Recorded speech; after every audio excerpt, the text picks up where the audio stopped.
Le travail mené par le projet de recherche Rivage Normand a permis de recenser les différents impacts socio-économiques liés au phénomène de remontée de nappe. Plusieurs ateliers ouverts aux différents acteurs locaux ont été organisés pour entamer le travail de réflexion et de co-construction sur les différentes pistes d'adaptation. Dans cette problématique, tout le monde va avoir son rôle. L'État, nous, pour l'instant, on apporte les connaissances, on a cofinancé le programme de recherche, on impulse des initiatives localement, on essaye de faire en sorte que le citoyen prenne progressivement conscience des enjeux, mais aussi que les politiques prennent conscience des enjeux.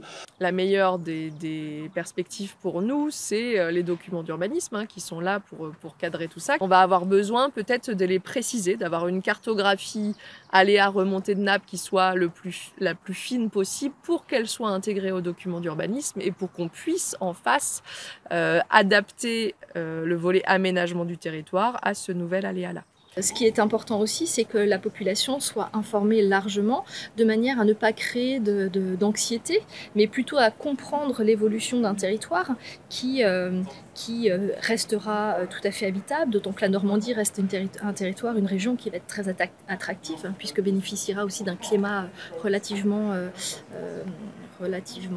clément. Toutes ces questions, en fait, demandent à être discutées de manière collective. C'est pas seulement la réponse à des crises, ça demande à être anticipé.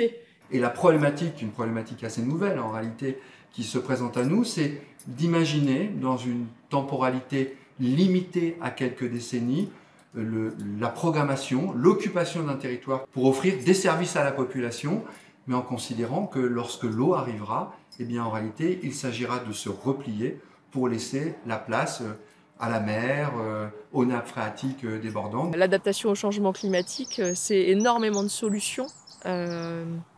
J'estime qu'il n'y en a pas certaines de meilleures que d'autres. Il va falloir qu'on les utilise toutes à des endroits différents, en les localisant de manière le plus pertinente possible, et que c'est vraiment l'addition de toutes ces solutions de protection dure, de protection douce, de réaménagement, de gestion des documents d'urbanisme, tout ça, d'adaptation du bâti qui va nous permettre d'avoir un grand plan d'adaptation le plus adéquat possible. Ces évolutions hydrogéologiques vont aussi interroger les choix des cultures, le choix de l'implantation de ces cultures, leur emplacement, leur temporalité, mais aussi leur mode de gestion. Ces changements sont aussi l'occasion de levier vers une transition agricole plus adaptée et résiliente aux territoires littoraux de demain. Ce qui nous semble important de souligner, c'est que ce n'est pas la fin du monde, mais c'est des endroits qui vont devoir se transformer.